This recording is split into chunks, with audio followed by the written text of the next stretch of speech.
All right, starting off on number 2 here, we'll find all our key information. Whenever I see this negative out front, I actually like to distribute that up to the top. So I'm going to think of that up here throughout this whole problem.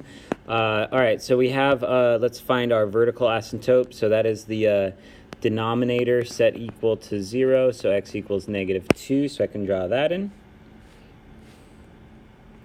And then our x-intercept is wherever the numerator equals 0. Now, obviously, -2 never equals 0, so that really kind of tells me here that there's no x-intercept. Okay, our horizontal asymptote. For this one, I really kind of make this so that it has the same power on top and bottom. So I'm going to put a 0x minus 2 on top. And when you have that, then you can divide the leading coefficients. So y equals 0 over 1, which is 0. And then lastly, we have our y-intercept here, which is dividing the constant terms. So that would be -2 divided by 2. So that'll be y equals -1. So that's going to be right there. So then they make these little slide shapes. So I know this one's underneath, so I can hit that y-axis. And then since this one's going down the asymptote on the right side of it, I know it's going up on the left side. So this other one's going to go over there. All right, next up, number 4, they want vertical and horizontal asymptotes. So for horizontal asymptotes, I'm going to think of this as an x squared right there, or 0x squared. So if I do y for the horizontal asymptote, if I do y equals 0 over 1, dividing those leading coefficients, that's going to be 0. And for the vertical asymptotes, I have to set the denominator equal to 0. I'm going to go ahead and factor that. So I got vertical asymptotes at x equals 0 and x equals -3. All right, next up, number 6, I'll find all my key information here. So we'll start off with vertical asymptote, the denominator equaling 0. So I'll factor that to x plus 2, x minus 1 equals 0. So x equals -2, x equals +1. So I can draw those in. All right, I have a horizontal asymptote here. I divide the leading coefficients, and I get 1 over 1, so y equals 1. When I'm drawing the horizontal asymptote, I actually don't draw it in the middle piece there because it really only applies on the outsides. All right, so then now my x-intercepts, I'm going to go ahead and set the numerator equal to 0. And we'll factor that, x plus, let's see, it's got to be x plus 3, x minus 2, right? So x equals -3, and then x equals +2. All right, and then lastly, our y-intercept, we're going to divide the constants out back. So that'll be y equals -6 over -2, which is 3. Okay, so now I can kind of see that this slide is going to take place down here, and then this slide's going to take place over here. In the middle piece, it's not a slide. It's either a parabola shaped or a cubic shaped. Since this one has no x-intercepts, I'm going to say this has to be kind of a parabola shape, something like that, because I'm not allowed to cross over the x-axis, but I do have to hit the y-axis at that point. You can also see here that all of our vertical asymptotes is going down on one side and up on the other, so that kind of matches up with that rule. All right, I just need intercepts and asymptotes just asymptotes on this one. So for the horizontal asymptote, I can divide the leading coefficients. That's 1 over 3, since these are the same power. For the vertical asymptotes, I want to set the denominator equal to 0. I'm going to go ahead and GCF a 3 there. And then we can do it as x minus 3, x plus 2. So x equals 3 and x equals -2. All right, this one's just asking for the x-intercept, so that is just the numerator equal to 0. So I'm going to go ahead and GCF an x there and give me x squared plus 4x plus 3. And we'll just factor that some more. And so x equals 0, -3, and -1. All right, this one I'm going to factor kind of with an x box here, except I know it's going to be x to the 4th, x to the 4th. So we're going to multiply to 16 though still and add to -17, so that's -16 and -1. And then each of these I can break down again using difference of perfect squares.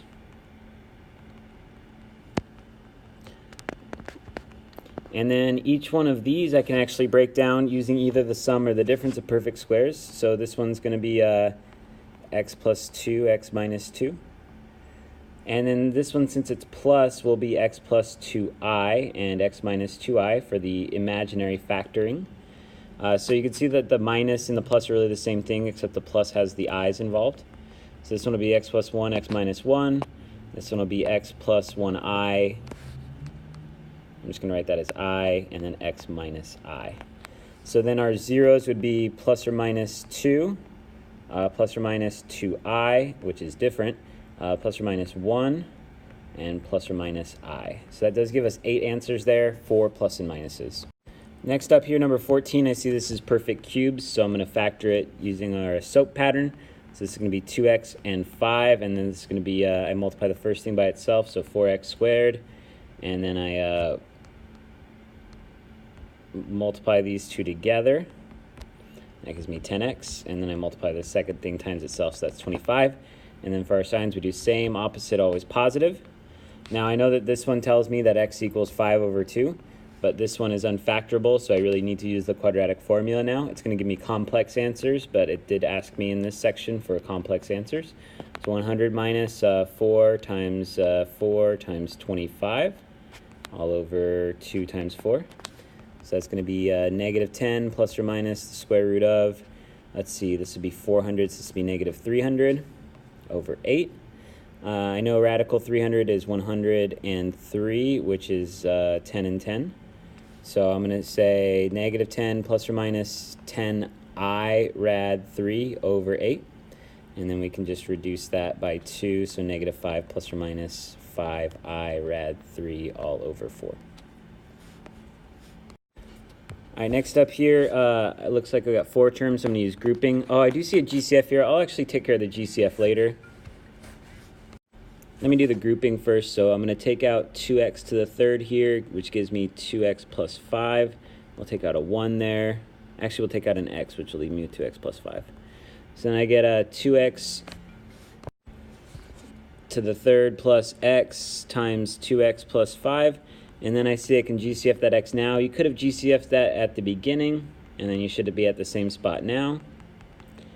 Okay, and so we know that this one means that x equals 0. This one means x equals negative 5 over 2. And for this one, I would probably set that equal to 0 and solve. So I'm going to subtract the 1, divide by 2, square root it. X equals plus or minus 1. Actually, it's going to be 1i over rad 2. And they probably rationalize the denominator here. So I'm going to go ahead and do that by multiplying by rad 2 over rad 2. So I'm going to say x equals plus or minus I rad 2 over 2. All right, next up here, number 18, I'm going to set this up as a 3x minus 1 for that 1/3. We usually move the bottom up to the front. And then I'm going to do x minus 2i, and then the conjugate is always going along with that one, so it'll be x plus 2i, even if they don't say it. So I'm going to multiply these two together first, so I can so that becomes x squared plus 4. It's technically negative 4i squared, but that's really plus 4. And then I'll go ahead and do a full FOIL on these two. So that'll be 3x to the third, and then minus x squared plus 12x, and then minus 4. And then they said they wanted a constant coefficient of 3, so that's this one back there. I need that to be 3. So you can think to yourself, what do I need to multiply by negative 4 to turn it into 3? And so by that logic, we'd have to multiply it by negative 3 over 4. So I have to do that to all the terms. So this will be negative 9 over 4x to the third plus 3 over 4x squared minus 9x plus 3.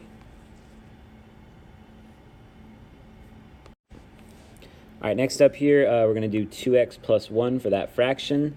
We're going to do x plus 2 minus I for that one. We always change the signs here, so I'm going to change both of the signs. And then the conjugate roots theorem tells us that negative 2 minus I is also a 0, and so that means I got to do it as x plus 2 plus I for that one, just changing the signs from the 0 that I wrote down. So now I'm going to multiply these two together first. Actually, I'm going to draw this under here. It's always easier to do this because it'll get rid of all the i's. So this will be x squared, 2x, and ix, and then 2x, 4, 2i, negative ix, negative 2I, and then negative I squared. So that's going to become x squared plus 4x plus 5, because this one's really plus 1, which will combine with the plus 4. And so now I need to multiply that by 2x plus 1, so I'm going to use another box for that. So we get 2x to the third, 8x squared, 10x, x squared, 4x, and 5. So we have 2x to the third plus 9x squared plus 14x plus. All right, now last piece of information here they gave us here is that f of 0 is 15. F of 0, if you kind of think about it, if I zeroed out all of these, this is really f of 0 right there. So I need to turn that into a 15, so I need to multiply all this by 3. So then I get 6x to the third plus 27x squared plus 42x plus 15. All right, next up we got end behavior. So we always do this based on odd or even. So this is odd degree since it has the 5th power, and it is also negative. So I think of that like a slope, negative slope. So that's up to the left and then down to the right. And so I'm going to translate that into my infinities here. So I'm going to say y goes to infinity as x goes to negative infinity, and then y goes to negative infinity as x goes to positive infinity. Next up, we need to sketch a graph of this function. So I already know the end behavior is odd positive, so it's going to be looking like that.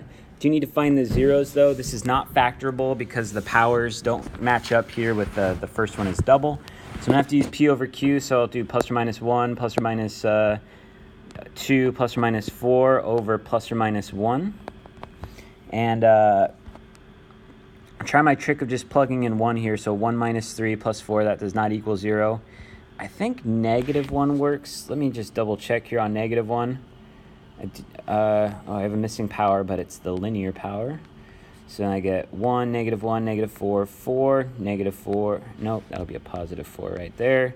And then it'll switch to a negative 4, and then it'll be 0. So that is good. So we have x plus 1 times x squared minus 4x plus 4. And I can factor that to x minus 2 squared. So we're going to have a x-intercept right there. That's going to be a bounce. And then we're going to have an x-intercept here, which will be a cut. I'm just going to cut through the x-axis and then bounce off, and there you go.